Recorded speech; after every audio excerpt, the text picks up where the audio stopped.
जैसे ही मैंने दरवाजा खोला तो मेरे होश ही उड़ गए, क्योंकि ना सामने बादशाह सलामत थे ना ही शिरीन थी, बल्कि सामने तो वो मनहूस ज़मान खड़ा हुआ था। उसे देखकर अचानक मेरे होश उड़ गए। मैंने कहा, ज़मान मरदूद, तू यहाँ फिर आ गया? तुझे तो बादशाह सलामत ने बाहर कर दिया था ना। तो वो कहने लगा, ए बदबख्त आदमजाद, तुझसे बदला लेने ही तो यहाँ पर आया हूँ। तूने मेरी जिंदगी भर की मेहनत पर पानी फेर दिया है आदमजाद।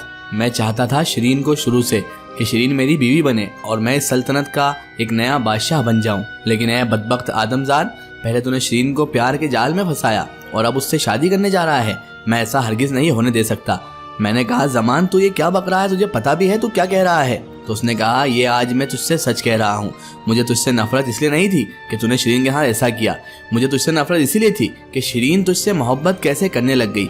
आखिर तू है ही क्या हम लोगों के सामने? एक जिन्नात की बजाय वो किसी इंसान से कैसे मोहब्बत कर सकती है? मैंने कहा, ज़मान मोहब्बत करना हमारे हाथ में नहीं होता, मोहब्बत दिल से होती है। लेकिन तुम क्या समझो, तुम जैसे लालची और हवसखोर ये बात नहीं समझ सकते। इतना कहना था कि ज़मान ने अचानक मुझे धक्का दिया। मुझे लगा था कि ज़मान को करंट लग जाएगा मेरे तावीज़ की वजह से, लेकिन उसने जैसे ही धक्का दिया तो मैं सीधे बिस्तर पर जा गिरा। मैं हैरान और परेशान हो गया कि आखिर ज़मान का वार मुझ पर कैसे चल गया। मेरे गले में तो वो तावीज़ था, बाबा साहब का दिया हुआ, लेकिन जैसे ही मैंने गले पर हाथ रखा तो वो तावीज़ मेरे गले में मौजूद ही नहीं था। और अब मैं बहुत ज़्यादा खतरात के बीच में घिर चुका था, क्योंकि उस तावीज़ की मौजूदगी ना होना मेरी मौत का सबब भी बन सकता था। उसके बाद ज़मान मुझ पर फिर से झपटा और कहने लगा, आज मैं तुझे मौत के घाट उतार कर साबित कर दूंगा कि तू शिरीन के लायक नहीं है, और उसके बाद शिरीन सिर्फ मेरी होगी, और ये बादशाह की जो सल्तनत है ना, ये भी मैं किसी न किसी तरीके से हत्या ही लूंगा। आज तू नहीं बचेगा आदमजाद, आज तुझ पर मेरा वार खाली नहीं जाएगा। जैसे ही वो झपटा मैं अचानक बिस्तर से हट गया। तभी मुझे ध्यान आया कि मैंने तावीज़ शायद गुसल खाने में ही छोड़ दिया था। गुसल उतारते वक्त मैं नहाने गया था तो शायद तावीज़ वहीं पर कहीं रहने रख दिया है। मैं फौरन गुसल खाने की तरफ भागने लगा तो अचानक ज़मान ने मुझे कुछ ऐसी चीज फेंक के मारी कि मैं दरवाजे को तोड़ता हुआ गुसल खाने के अंदर ही घुस गया। और जैसे ही मैं गुसल खाने के अंदर गिरा तो दरवाजा टूटने की वजह से तावीज़ जो दरवाजे की खुटी पर ही टंगा हुआ था वो नीचे गिर गया। मैंने तावीज़ को हाथ में लिया और उसके बाद ज़मान को देखने लगा। मुझे अच्छी खासी चोटें लग चुकी थी, आंखें अब बंद होने के करीब ही थी। तभी ज़मान फिर से मेरे पास आया और जैसे ही मुझे उठाने की कोशिश की तो अचानक उसे ऐसा जोरदार झटका लगा कि वो दूर जाकर फिका गया और अचानक वो वहां से गायब हो गया। मैं मध्यम आंखों से ये सब मंजर देख रहा था। तभी अचानक जो आवाज दरवाजा टूटने से आई थी, शायद उसी की आवाज से शिरीन को लग गया था कि मेरे कमरे में कुछ हो रहा है।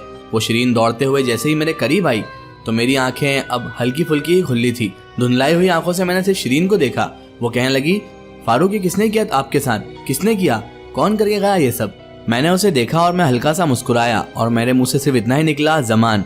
और उसके बाद मुझे होश नहीं कि मेरे साथ क्या हुआ, ज़मान के साथ क्या हुआ, और उसके बाद मैं कैसे बिस्तर पर आया, किसने मेरी मलहम पट्टी करी, ये सब मुझे होश नहीं था। लेकिन जब मेरी आंखें खुली तो मेरी आंखों के सामने शिरीन मौजूद थी जो आंसू बहाए जा रही थी। उसके पीछे ही उसके वालिद साहब खड़े थे और उनके उमरा भी वहीं पर खड़े हुए थे जो बहुत अच्छी तादाद में थे। मैंने पूरे कमरे का जायजा लिया, नजर दौड़ाई तो देखा कि ज़मान एक कोने में जंजीरों में बंधा हुआ पड़ा है। मैंने उसे देखा तो मुझे हल्की सी मुस्कुराहट आई। मैंने कहा, ज़मान तुम्हारा मंसूबा फिर से खराब चला गया। इस आदमजाद ने तुम्हारे सारे मंसूबे खराब कर दिए हैं। उसके बाद जैसे ही मंसूबे का लफ्ज बादशाह सलामत ने मेरी जुबान से सुना तो कहने लगे, ये कौन सा मंसूबा बनाकर आया था फारूक आपके पास? मैंने कहा, आपको तो पता भी नहीं है, ये आस्तीन का सांप कब से आपको डसने के लिए ही बैठा हुआ था। ये आपकी बादशाहत, आपकी सल्तनत का हवस खोर है। ये आपकी सल्तनत छीनना चाहता है बादशाह सलामत आपसे। जैसे ही बादशाह सलामत ने ये बात सुनी तो उन्हें जलाल आ गया। उन्होंने कहा, इसके मुंह की पट्टी खोलो और इस बदबख्त के मुंह से सुनना चाहता हूँ मैं कि ये कौन सा मंसूबा बना रहा था। बादशाह सलामत के हुक्म पर उसकी पट्टी खोली गई तो वो हाँफने लगा और कहने लगा, ये बिल्कुल ठीक कह रहा है। अगर ये बदबख्त आदमजाद नहीं आता तो ए बादशाह, मैं तुझे भी ठिकाने लगा देता और तेरी इस बेटी को भी। सबसे पहले तो मैं अपने मंसूबे के तहत इससे निकाह करता और फिर तेरी बादशाहत को हड़पने की पूरी कोशिश करता। उसमें चाहे मुझे फिर तुझे ठिकाने लगाना ही क्यों ना पड़ता, मैं तुझे ठिकाने लगाकर इस सल्तनत का बादशाह बन जाता। बादशाह सलामत ने जैसे ही ये बात सुनी तो कहने लगे, नमक हराम ज़मान, मैंने तुझे अपना खास मुलाजिम रखा, अपने बिल्कुल खास लोगों में शामिल रखा और तूने मुझे उसका ये सिला दिया। तुझे वही खिलाया जो मैंने खाया, तुझे औलाद की तरह रखा, लेकिन तूने मुझे ही धोखा दे दिया, मेरी ही सल्तनत के पीछे पड़ गया। यहाँ तक कि मेरी औलाद को भी इस्तेमाल करने में तूने गुरेज नहीं की। अब समझ आया तू फारूक से इतनी नफरत क्यों करता था, और मुझे अब समझ में आया कि तू उसे मानने का हमेशा क्यों कहता था, ताकि तेरा रास्ता साफ हो जाए, शिरीन के पास और कोई चारा ना बचे और वो तुझसे मजबूरन निकाह कर ले। तूने अच्छा फायदा उठाया मेरे एतबार का, तुझसे ये उम्मीद नहीं थी। वाकई तू एक आस्तीन का सांप ही है। तभी जमान चिल्लाकर बोला, आस्तीन का सांप हूँ, लेकिन हमेशा तुम्हारी वफादारी किस लिए की थी मैंने? जिंदगी भर तुम्हारे यहाँ वक्फ कर दी, कभी शादी नहीं की शिरीन की वजह से, कभी दूसरे के पास नहीं गया तुम्हारी वजह से, लेकिन ए बादशाह तुमने मेरे साथ वफा नहीं की। मैंने तुम्हारी खिदमत क्यों की? क्यों मैं बिना मतलब के तुम्हारे साथ इतने वक्त तक रहा? मेरा मतलब यही था कि मैं शिरीन से निकाह कर लूं। मैं तुम्हारे खास लोगों में इसलिए शामिल हुआ ताकि तुम मुझे अपने घर में जगह दे दो या फिर अपनी बेटी से निकाह करके मुझे अपना जवाई बना लो। लेकिन तुमने इस आदमजाद, इस बदबख्त को चुन लिया जो कि हमारी कौम में से भी नहीं है। एक आदमजाद पर एतबार कर लिया, लेकिन एक जिनजात की मेहनत को नहीं देखा। लानत है तुम्हारे जैसे बादशाह पर। बादशाह सलामत को इतना सुनना था कि बादशाह सलामत ने अचानक हवा में हाथ बुलंद किया और जैसे ही जमान की तरफ किया तो उनके हाथों में से आग के शोले भड़कने लगे और जमान वहीं जलकर खाक हो गया। उसकी राख वहीं पर जंजीरों के पास पड़ी रह गई। और उसके बाद बादशाह सलामत ने कहा, हमारे साथ धोखा करने वाले का यही अंजाम होता है। जमान, काश तुम समझ जाते कि हम तुम्हें क्या समझते थे। अगर तुम कहते ना तो हम इस बारे में एक बार सोचते भी, लेकिन तुमने हमें धोखा दिया, हमारी बेटी को और हमें इस्तेमाल करने की सोची। तुमसे अच्छा तो ये आदमजाद है जिसने अपनी दुनिया छोड़ दी हमारी बेटी के लिए, हमारी कैद सही सिर्फ हमारी बेटी के लिए, और हमसे शिकवा तक न किया। वाकई हर जिन्नात भी भरोसे के लायक नहीं होता और हर इंसान भी एक जैसा नहीं होता। ये बात आज साबित हो चुकी है। उसके बाद बादशाह सलामत मुझसे मुखातिब हुए और कहने लगे, फारूक, अगर ये जमान मेरे आगे सर पटक पटक कर भी मर जाता तो भी मैं तुम्हें कोई नुकसान नहीं पहुंचाता बेटा। वाकई तुम एक सच्चे इंसान हो। हालांकि तुमसे जाने जाने में जो गलती हुई है उसे अल्लाह ताला माफ करे, लेकिन तुम दिल के बुरे नहीं हो। तुमने सच्ची में मोहब्बत की है मेरी बेटी से और इंशाअल्लाह तुम बहुत सुखी रहोगे, खुश रहोगे हमेशा। मेरी दुआएं हमेशा तुम्हारे साथ है। चलो अब हम सब यहाँ से चलते हैं। शिरीन है तुम्हारा ख्याल रखने के लिए और इंशाल्लाह तुम जल्द से जल्द सेहतियाब हो जाओ ताकि हम तुम्हारे निकाह में शिरकत कर सके। जैसे ही तुम सेहतियाब हो जाओगे उसी दिन तुम्हारा निकाह करके तुम्हें इस दुनिया से रवाना कर दिया जाएगा। बहरहाल जब वो चले गए तो शिरीन मुझसे कहने लगी, फारूक मुझे माफ कर दो, मैं तुम्हारी हिफाजत नहीं कर पाई अपनी दुनिया में, जबकि तुम अपनी जान को खतरे में डालकर मेरे लिए यहाँ पर आए थे। मुझे माफ कर दो फारूक, मुझे नहीं पता था कि जमान इस हद तक गिर जाएगा। मुझे ये तो पता था कि वो तुमसे बुग़्ज़ रखता है, किनात रखता है, तुमसे नफरत करता है, लेकिन उसकी नफरत इस हद दर्जे तक बढ़ जाएगी कि वो मुझे और मेरे वालिद को भी कुछ नहीं समझेगा। ये मैं भी नहीं जानती थी। तुम्हारी वजह से आज हकीकत पर से पर्दा अड़ गया, वरना शायद वो मेरे वालिद को बहुत नुकसान पहुंचा देता हमारे यहाँ से जाने के बाद। मैंने कहा, शिरीन मुझे तो कुछ भी नहीं पता। अल्लाह को जो मुझसे काम लेना था वो अल्लाह ने ले लिया। अब बस जल्द से जल्द मैं सेहतियाब हो जाऊँ, तुम दुआ करो तो हम निकाह करके अपनी दुनिया बसा लें। शिरीन कहने लगी, मैं तुम्हारी तिमारतदारी करूंगी, मैं तुम्हारा ख्याल रखूंगी। जल्द से जल्द अल्लाह तुम्हें शिफा देगा, फिर हम दोनों निकाह में बनकर एक दूसरे के हो जाएंगे हमेशा हमेशा के लिए। बहरहाल उसके बाद शिरीन ने मेरा खूब ख्याल रखा। बादशाह सलामत भी वक्ता वक्ता मेरे पास आते और मेरी सेहत के बारे में मुझसे दरियाफ्त करते। मुझे करीब 1 हफ्ता लग गया जख्मों के भराने में और अच्छा होने में। 1 हफ्ते बाद जब मैं सेहतियाब हो गया तो मेरे लिए फिर से उम्दा लिबास लाया गया, ज़ेब तन कराया गया, इतर खुशबू लगाई और उसके बाद मैं नीचे एक हॉल जो था इनके यहाँ उसमें चला गया।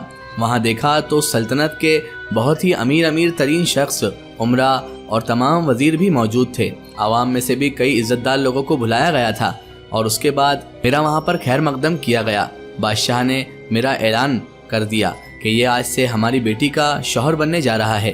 पहली बार शायद हमारी दुनिया में ऐसा हो रहा है कि एक आदमजात से एक जिनजात का निकाह हो रहा है।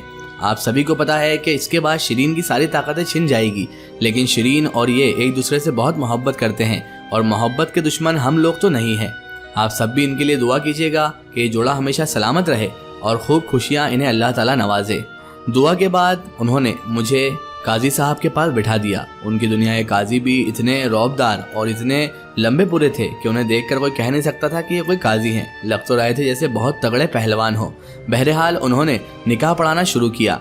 एक थोड़ी दूर पर ही पर्दा डला हुआ था, शायद उसके पीछे ही शिरीन थी और काजी साहब ने उसकी तस्दीक भी कर दी। उसके बाद जैसे हमारी दुनिया में निकाह होता है वैसा नहीं हुआ। वहाँ पर सारा जुबानी निकाह होता है। वहाँ किसी तरह की लिखा पढ़ी नहीं चलती, क्योंकि वो एक दूसरे से वादा करते हैं तो उसे निभाते हैं। बहरहाल मुझसे वादा लिया गया कि मैं हमेशा शिरीन को खुश रखूंगा और इस निकाह को हमेशा सलामत रखूंगा। मैंने जब निकाह के सारे फ़राइज़ अदा कर दिए तो वो शिरीन के पास गए और मेरी उम्मीद के मुताबिक शिरीन उस पर्दे के पीछे ही थी। ये साबित हो गया। कारी साहब उसके पास गए और फिर अल्लाह लेलान उन्होंने पूछा मुझसे कि फारूक साहब आपको क्या निकाह कबूल है? मैंने कहा जी बिल्कुल कबूल है। 3 बार कबूलियत के बाद सब वहाँ पर मुझे मुबारकबाद देने लगे। बादशाह सलामत सबसे पहले आया, मुझे गले से लगा लिया और कहने लगे फारूक मियाँ मुबारक हो निकाह, आज से आप हमारे दामाद हो, पर याद रखिएगा हमें कभी भूलिएगा मत, हमने आपके निकाह में अच्छी खासी शिरकत की है। मैंने कहा बिल्कुल नहीं भूलूंगा आपको मैं। उसके बाद शिरीन को मेरे सामने लाया गया और उसकी विदागी की रस्म होने लगी। मुझे तो लगा था शायद विदा करते से ही मुझे अपनी दुनिया में भेज दिया जाएगा, लेकिन आज मेरी पहली शब के लिए, पहली रात के लिए वहाँ पर अच्छा खासा इंतजाम रखा गया था। उसी महल में मुझे एक हुजरा दिया गया था शिरीन के साथ रहने के लिए, वो भी सिर्फ आज की रात। उसके बाद बहुत सारी रस्में चलती रही, सबने खाना वगैरह साथ में खाया और फिर वक्त आ गया उस लम्हे का जिस लम्हे का मुझे बेसब्री से इंतजार था, शिरीन और मेरे मिलन के वक्त का। अब हम जाकर जायज रिश्ते में बनकर वो सारी हसरतें पूरी कर सकते थे जो हम नाजायज तरीके से नहीं करना चाहते थे। हमने जाने अनजाने में गुनाह भी किया और सारी हुदूदें पार कर दी थी, लेकिन आज हम कोई भी हद में बंधे हुए नहीं थे क्योंकि अब हमारा निकाह हो चुका था। हम जैसे चाहें वैसे मिल सकते थे और मुझे आज का बेसब्री से इंतजार था। मुझे इतना यकीन जरूर था कि एक ना एक दिन शिरीन से मेरा मिलाप जरूर होगा, शिरीन से मेरा निकाह जरूर होगा, और आज ही वो दिन था। जैसे ही मुझे कमरे में दाखिल किया गया तो अंदर शिरीन मेरे लिए ही सजी सवरी बैठी हुई थी। रेड कलर के जोड़े में वो आज बहुत खूबसूरत लग रही थी, ऐसा लग रहा था मानो कोई परी उतर आई हो आसमान से। बहरहाल उसके बाद शादी की रस्म जो होती है वो रस्म हमने अदा की, और वो पूरी रात शिरीन की आगोश में कब गुजर गई और कैसे मोहब्बत भरी रात गुजरी ये तो मैं लफ्जों में बयान ही नहीं कर सकता। बस ये समझ लीजिए कि आज जायज तरीके से हम एक जिस्म 2 जान हो गए थे। बहरहाल वो शब गुजर गई और सुबह उठकर मैंने गुस्ल उतारा और उसके बाद शिरीन ने भी गुस्ल उतार कर हम दोनों तैयार हो गए। आज उसके वालिद साहब से बात करना था कि हमारी दुनिया में जाने का अब क्या मामूल है, किस तरह से हम हमारी दुनिया में दाखिल होंगे। मैंने शिरीन से बात की और कहा कि तुम अपनी वालिदा और अपने सारे अजीजों से मिल लो, उसके बाद हम तुम्हारे वालिद के पास चलेंगे और उनसे कहेंगे कि अब हमारी दुनिया में अलविदा कर दिया जाए और इस दुनिया से हम अपनी इंसानों की दुनिया में चले जाएं। शिरीन ने जैसे ही ये बात सुनी तो उसकी आंखों में आंसू आ गए। मैंने कहा शिरीन अगर तुम नहीं चाहती हो तो मैं तुम्हें इस तरह से ले जाना नहीं चाहता, मैं भी यहीं रुक जाता हूँ, थोड़े दिन और रुक जाते हैं। तो वो कहने लगी फारूक जाना तो एक दिन है ही, और अब यहाँ पर जितने दिन रुकूंगी उतने दिन मुझे और ज्यादा तकलीफ होगी फिर बिछड़ने में। इससे बेहतर यही है कि हम आज ही वो फैसला ले लें। फारूक तुम खुश तो हो ना इस निकाह से? मैंने कहा शिरीन मुझे तो दोनों जहान की खुशियाँ मिल गई है ऐसा लग रहा है, और मैं तुम्हारे से निकाह करके इतना ज्यादा खुश हूँ कि जितनी जिंदगी में मुझे कभी खुशी नहीं मिली थी। अब तुम बस इन सब बातों में वक्त ज़ाया ना करो, चलो हम तुम्हारे वालिद साहब से बात करते हैं, तब तक तुम अपने अजीज़ों से मिलाओ, अपनी वालिदा से दुआएं ले आओ, अपने सारे अजीज़ों से मिल लो, अपने बड़े बुजुर्गों से दुआएं ले लो, उनसे भी मिल लो। शिरीन गई उसके बड़े बुजुर्गों से मिलने और इधर मैं बादशाह सलामत के हुजरे में जा पहुंचा। देखा तो बादशाह सलामत शायद हमारी इस बात से आगाह थे, उनकी आंखों में आंसू थे और कहने लगे मैं समझता हूँ कि आपको अपनी दुनिया में जाने की बहुत जल्दी है, लेकिन आप कुछ दिन और रुक जाते ताकि हम अपनी बच्ची के साथ थोड़ा वक्त और गुजार पाते। मैंने कहा कि हमारे घर के दरवाजे हमेशा आपके लिए खुले हैं बादशाह सलामत, आप किसी भी शक्ल में आएंगे आप हमारे मेहमान रहेंगे और आप जब चाहें अपनी बेटी से मिल सकते हैं। आपके कानून अलग हैं लेकिन हमारे कानून कुछ और हैं, आप जब चाहें अपनी बेटी से मिल सकते हैं। मुझे इस बारे में कोई भी दखलंदाजी करने की ज़रूरत ही नहीं है क्योंकि आप उसके वालिद हैं, आपका हक उस पर हमेशा रहेगा। मेरी ये बात सुनकर उन्होंने झपट कर मुझे गले लगा लिया और कहने लगे फारूक अगर आदमजाद तुम जैसे होते हैं तो हमारा कभी नज़रिया ऐसा ना होता कि आदमजाद फरेबी हैं। वाकई तुम एक सच्चे इंसान हो, अल्लाह तुम्हें हमेशा खुश रखे और तुम दोनों का जोड़ा हमेशा सलामत रहे। उसके बाद वो कहने लगे शिरीन कहाँ है? मैंने कहा वो अपने बड़े बुजुर्गों के पास गई है और अपनी वालिदा से मिलने गई है। तो वो कहने लगे बहुत अच्छे, उसे मिलान दो, फिर हम तुम्हारे जाने की तैयारी करते हैं। अभी हम ये सब बातचीत कर ही रहे थे तभी थोड़ी देर बाद शिरीन वहाँ पर आ गई, उसके साथ उसकी वालिदा और घर की कुछ बूढ़ी खातूनें भी थी। वो सब आईं और मुझे सर पर हाथ रखकर दुआएं देने लगी और कहने लगी कि हमारी बच्ची को हमेशा खुश रखना, हमने इसे कभी किसी चीज़ से महरूम नहीं रखा है, किसी खुशी से इसको महरूम नहीं रखा, इसलिए तुम भी इसका ध्यान रखना। मैंने कहा जो मुझसे बन सकेगा मैं उतना बेहतर इसे रखूँगा, बस आप अपनी दुआओं में हमें हमेशा याद रखिएगा। इंशाअल्लाह आपसे जब भी मुलाकात होगी आप अपनी बच्ची को खुश ही पाएंगे। उसके बाद शिरीन अपने वालिद साहब से लिपट कर रोने लगी। मुझे अच्छा तो नहीं लग रहा था लेकिन ये मेरे इख्तियार में भी नहीं था कि मैं इस दुनिया में रह जाऊं क्योंकि मुझे जाकर अपनी बीवी बच्चों से भी सब सेटलमेंट करना था। भले ही बीवी माने या ना माने लेकिन बच्चों को तो मुझे रखना ही था। मुझे इस बात की फिक्र अभी से ही सताने लगी थी। शिरीन की आगोश में कुछ मालूम तो नहीं पड़ा था, लेकिन अब जब घर जाने की बारी आई थी, अपनी दुनिया में जाने की बारी आई थी, तो सारी चीजें जहन में आ रही थी कि किस तरह रानी को समझाऊंगा, किस तरह उसे समझा बुझाकर साथ में रख पाऊंगा, और क्या वो शिरीन को साथ में रखने देगी या नहीं। कुछ भी समझ में नहीं आ रहा था, लेकिन मैंने अल्लाह से दुआ की कि ऐ अल्लाह, तूने मुझे इस पाक रिश्ते में बांधा है, अब तू ही रास्ता दिखाने वाला है। तभी शिरीन बादशाह सलामत से अलग हुई और बादशाह सलामत ने हम दोनों के सिर पर हाथ रखा और कहने लगे, चलो बेटा, अब अलविदा का वक्त है, रब ने चाहा तो फिर हमारी मुलाकात होगी। शिरीन की आंखों में आंसू थे, मैं भी गमज़दा था, क्योंकि इन लोगों से मुझे भी उनसियत हो चुकी थी। उसके बाद बादशाह सलामत ने हवा में अपना हाथ घुमाया, तभी अचानक एक दरवाजे नुमा रोशनी फैल गई ठीक उनके सामने। मैंने जैसे ही पलट कर देखा तो कुदरत का ये मंजर देखकर मैं हैरान था कि वाकई में परवरदिगार ने क्या क्या कुव्वतें दी हैं अपनी मखलूकात को। बादशाह सलामत कहने लगे, बेटा, तुम इस दरवाजे से जैसे ही पार होगे, तुम अपनी दुनिया में होगे और अपने घर में मौजूद होगे। वही घर फारूक जहाँ पर तुम सोए थे और इस दुनिया में आ गए थे, वहीं पर शिरीन और तुम दोनों मिलोगे। लेकिन हाँ शिरीन, तुम्हें एक बार फिर से याद दिला दूं, तुम वहाँ पर जिनजात नहीं रहोगी, तुम एक आदमजात जैसी वहाँ पर रहोगी और तुम्हारी कोई ताकतें तुम्हारे पास नहीं होगी। बस बेटा, अपना और फारूक दोनों का ध्यान रखना। अब जाओ, हम अपने आप को संभाल लेंगे। उसके बाद शिरीन और मैं हाथ में हाथ थामे उस दरवाजे की तरफ बढ़ने लगे। दरवाज़ा जैसे ही पार किया तो वाकई उसके वालिद की बात बिल्कुल सच थी। दरवाज़ा तो गायब हो गया, लेकिन मैं सीधे अपने कमरे में ही निकला और शिरीन मेरे साथ थी। बहुत देर लगी शिरीन को समझाने बुझाने में और उसे समझाने में कि अब हमें साथ रहना है, तो इस तरह गमगीन ना हो। इंशाल्लाह तुम्हारे वालिद वालिदा तुमसे जरूर मिलेंगे, फिक्र मत करो, हमारे दरवाजे उनके लिए हमेशा खुले हैं। जब भी तुम्हारे वालिद वालिदा अगर तुमसे मिलने आए इस दुनिया में, तो तुम उनसे बेझिझक मिल सकती हो। फिक्र मत करो शिरीन, मैं तुम पे कोई पाबंदी नहीं लगाऊंगा, मैं तुम्हें शहजादी की तरह ही रखूंगा। बस शिरीन, मुझे एक ही बात की फिक्र है। तो शिरीन कहने लगी, क्या फिक्र है फारूक आपको, कि क्या तुम दोनों एक साथ रह पाओगी? शिरीन कहती है कि हाँ फारूक, वो तो मुझे भी पता है, लेकिन मैं आपकी पहली जौजा को कबूल करने के लिए तैयार हूँ। मैं कभी उनके बराबर हक नहीं मांगूंगी आपसे, ना ही आपसे कभी जोर जबरदस्ती करूंगी। बस आप मुझे अपना वक्त, कीमती वक्त देते रहना। मैं आपके साथ उस तरह से भी रह सकती हूँ जैसे हम शादी से पहले रहा करते थे। शिरीन की ये बात सुनकर मेरा सीना बिल्कुल चौड़ा हो गया था। मैंने सोचा कि वाकई मेरी मोहब्बत ही है, और ऐसी मोहब्बत मुझे कोई इंसान तो कर ही नहीं सकता था। मैंने कहा, शिरीन ऐसी बात नहीं है, मैं तुम्हें बराबर का दर्जा दूंगा और बराबर का हक दूंगा। तुम भी मेरी बीवी हो, वो है तो क्या हुआ, तुम भी मेरी बीवी ही रहोगी, और हम अपने खानदान को आगे बढ़ाएंगे और हमारा खानदान दुनिया वालों के लिए मिसाल भी होगा। तभी शिरीन बोली, जाइए फारूक, अपने बीवी बच्चों से मिलकर आइए, आप महीनों से उनसे नहीं मिले हैं, जाइए जाकर हाल दरियाफ्त कीजिए, क्या पता किस हाल में होंगे बेचारे। मैंने कहा, बिल्कुल शिरीन, मुझे रानी की तो परवाह नहीं है, क्योंकि मुझे पता है वो औरत किस किस्म की है, लेकिन बच्चों की बहुत परवाह है।